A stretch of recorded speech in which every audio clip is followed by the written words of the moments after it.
নমস্কার জনাব আমাদের মঞ্চে মঞ্চাসীন আমাদের পার্টির যত নেতা নেত্রী এইখানে আসেছে সবার অভিনন্দন, সবাইকে জোহার।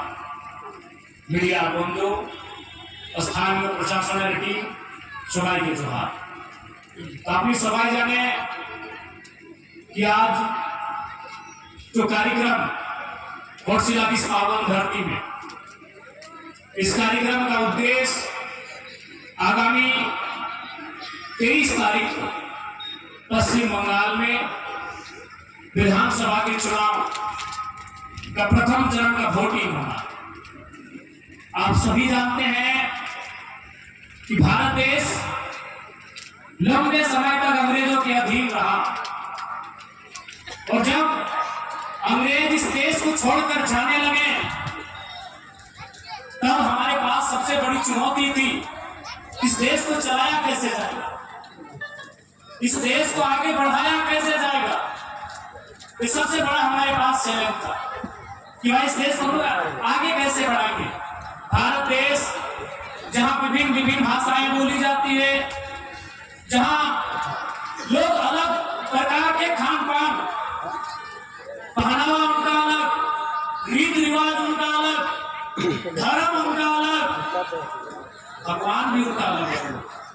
अपना भगवान हमारे झारखंड भगवान, उड़ीसा भगवान भिन्न भिन्न सवाल परंपरा भिन्न भिन्न। तो सबसे पहला चैलेंज यही था कि इस देश को एक कैसे करें। इस देश के उस समय के महापुरुषों ने यह निर्णय लिया कि भारत को एक संवैधानिक देश बनाया जाएगा। डॉक्टर भीमराव अंबेडकर जिनका कुछ ही दिन पहले जयंती हम सबों ने मनाया, उनके नेतृत्व में संविधान समिति बनी और एक तय हुआ कि आज के बाद से हिंदुस्तान के लोग अपने वोट से अपना नेता चुनेंगे, अपना वोट देंगे और अपने बीच से एक नेता चुनेंगे जो उनके राज्य और देश के हित की बात को लेकर आएंगे।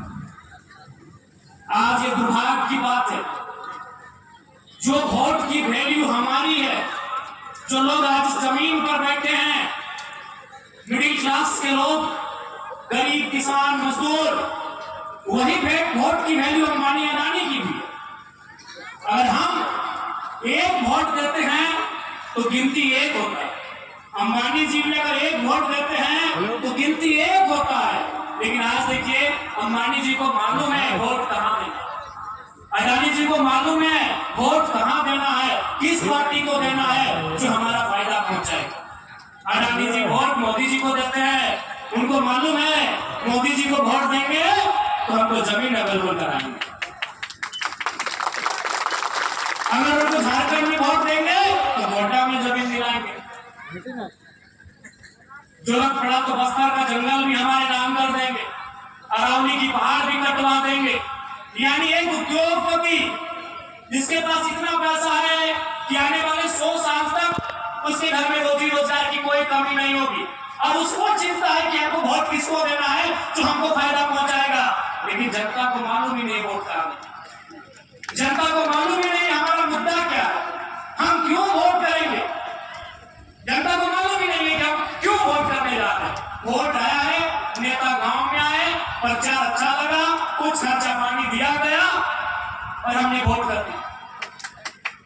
जो लोग बिजनेसमैन हैं, जो बड़े बड़े लोग हैं, जो आने वाले 100 सालों तक बैठ कर खाना खाएंगे, उनको चिंता है कि हमको वोट कहां देना, किस पार्टी को वोट देंगे, किसको विधायक बनाएंगे जो मेरा काम करेगा। लेकिन हमारी जनता को, भोली भाली जनता को ये नहीं मालूम है कि हम किसको वोट देंगे जो हमारे बच्चों के लिए शिक्षा की बात करे, उनके रोजगार की बात करे, उनके लिए बेहतर स्वास्थ्य की बात करे। आज आपको चिंता करना होगा, नहीं तो फिर इस भारत को, जो आजाद भारत हुआ है, जो लोकतांत्रिक भारत हुआ है, उसे गुलाम होने में समय नहीं होगा। इस बार गुलामी अंग्रेजों की नहीं होगी, इस बार गुलामी इसी देश के लोगों की होगी। तो कुछ मुट्ठी भर अमीर लोग होंगे कि नहीं होंगे।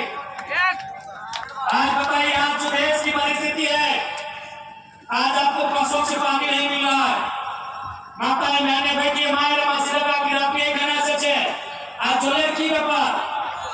कभी पानी का मूल्य लगता था? आज से 30-40 साल पहले क्या आपने कल्पना किया था कि हम पानी का पैसा देंगे? क्या आपने कल्पना किया था? आज बोतल में पानी बिक रहा है कि नहीं बिक रहा? आज हवा फ्री में मिल रहा है, आज हम ऑक्सीजन फ्री में ले रहे हैं। आज जो परिस्थिति है देश की, आपको क्या लगता है दिल्ली के जो हालात है, नहीं लग रहा है कि हवा का भी पैसा लगेगा?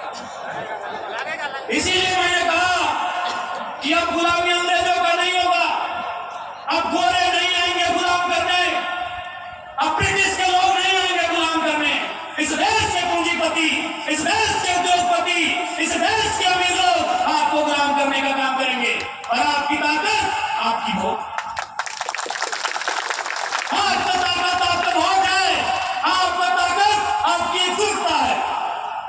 इसलिए सबसे पहले एकजुट रहिए, सबसे पहले तो एक रहिए। आपकी जो सबसे महत्वपूर्ण ताकत है अपना वोट।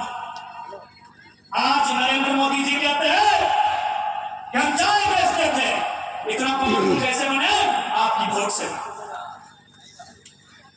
कहता है ना, असम की चाय बागानों में प्रधानमंत्री कह रहे हैं कि हम भी चाय बेचते थे, लेकिन आज उनको हमने देश का प्रधानमंत्री बनाया, कारण आपके वोट से, हमारे वोट से, यानी आपके वोट में वो ताकत। और याद रखिएगा, इसी मंच पर कोई हिंदू होगा, कोई मुसलमान होगा, कोई सिख ईसाई, कोई आदिवासी होगा, सबकी अपनी अपनी धर्म मान्यताएं आस्थाएं हैं। लेकिन एक बात कड़वी बात है, बुरा मत मानिएगा। आज जो सत्ता, जो शक्ति सत्ता में है, वो अगर हमारे अवतारों में होती तो शायद योगी आदित्यनाथ मुख्यमंत्री नहीं होते। आज से 2000 साल पहले होता होगा कि ईश्वर अल्लाह से लोग सीधा बात करते होंगे, क्योंकि इतनी बड़ी परंपरा है भाई, हम एक छोटा सा नौजवान उस पर सवाल नहीं करेंगे। लेकिन आज के परिस्थिति में हम कहेंगे आपको कि यदि ताकत किसी ईश्वरीय शक्ति में होती तो योगी आदित्यनाथ जी ऑलरेडी एक मठ के मठाधीश थे, उनको मठ में पूजा करना चाहिए था, मुख्यमंत्री नहीं बनते। ताकत वोट में है, पावर वोट में है, पावर लोकतंत्र में है, पावर कुर्सी में। इसलिए इस बात को याद रखिएगा, आप जिस धर्म को मानते हैं बहुत सम्मान के साथ मानिए। आप राम जी को मानते हैं, सम्मान के साथ उनकी पूजा करिए। आप खुदा को मानते हैं, सम्मान के साथ इबादत करिए। जिसको मानते हैं आप सम्मान के साथ करिए, लेकिन कड़ी सच्चाई को स्वीकार करिए कि आज के युग में न राम जी से आपका सीधा बात होगा, न खुदा से होगा, न किसी प्रकार के देवी देवता से होगा। आज वैज्ञानिक युग है, आज संवैधानिक युग है, ये चमत्कार का दौर नहीं है, ये आविष्कार का दौर है। जो आविष्कार की बात करेगा ऐसे लोगों को राजनीति में आज लोग चमत्कार की बात कर रहे हैं, क्योंकि उनको पता है कि भाई लोगों को गुमराह करके रखना, इनको इनके हक अधिकार से वंचित रखना है। आज बिल्कुल इसी मिट्टी में जो टीएमसी की हमारी मुख्यमंत्री आदरणीय ममता दीदी हैं, उनसे जरूर पूछेगा कि 15 साल का आपको समय दिया, 15 साल एक बहुत बड़ा समय होता है। इन 15 सालों में आपने जितना अपने भतीजा का या जो भी है अभिषेक बाबू के लिए जितना किया, अगर बंगाल के नौजवानों के लिए, गरीब गुरुओं के लिए करते तो आज ये दिन आपको देख रहा नहीं। अमित शाह जी से भी पूछिएगा, वो बंगाल में कह रहे हैं कि 15 दिन का डेरा डालेंगे। अरे 15 दिन का है, 115 दिन का डेरा डालिए। लेकिन मोटा भाई ये बताइए, आपके लाडले जैसा जी क्रिकेट का कौन नहीं जानते हैं, उनको आपने पहले बीसीसीआई का सेक्रेटरी बनाया और आईसीसी का चेयरमैन बना दिया। बिना क्रिकेट खेले आपका बेटा आईसीसी का चेयरमैन है। अरे हम तो बिना पढ़े नौकरी नहीं मांग रहे, हम तो पढ़ के मांग रहे थे दोनों भाई।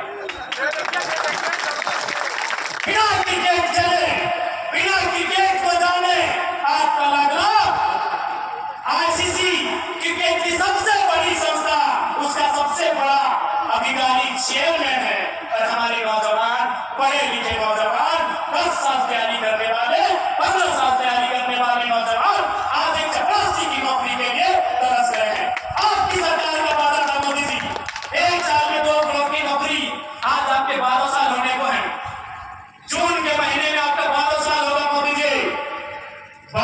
24 करोड़। यदि भारत की जनसंख्या 150 करोड़ भी मान ले जाए तो 24 करोड़ की नौकरी बहुत है। क्या नौजवानों 24 करोड़ की नौकरी कम होती है क्या? क्या है भारत की जनसंख्या मोटा मोटी? जनगणना में 120 करोड़ के पास था, 100 अरब, आज 1.5 अरब मान लेते हैं। 150 करोड़ हम लोग मान लेते हैं हमारी जनसंख्या है, और उनका वादा था 1 साल में 2 करोड़ नौकरी का, तो 12 साल में 24 करोड़, यानी एक बहुत बड़ा आंकड़ा। अरे भाई इनकी सरकार में था 24 करोड़, बाकी बहुत लोग तो पुराने होंगे, वो 7 साल होंगे तब नहीं रिटायर करें। 12 साल का नौकरी थोड़ी 30-35 साल का नौकरी करते हैं। बहुत सारे लोग बिजनेस करते हैं, बहुत सारे लोग प्राइवेट में नौकरी करते हैं, बहुत सारे लोग खेती बाड़ी करते हैं। सिर्फ नौकरी का वादा था 24, तो मान के चलिए बाकी 24 करोड़ लोग बाकी काम करते हैं, यानी 50 करोड़। तो एक परिवार में अगर 3 आदमी, तो हर परिवार तो संपन्न ऐसे हो, हर परिवार तो ऐसे संपन्न होगा।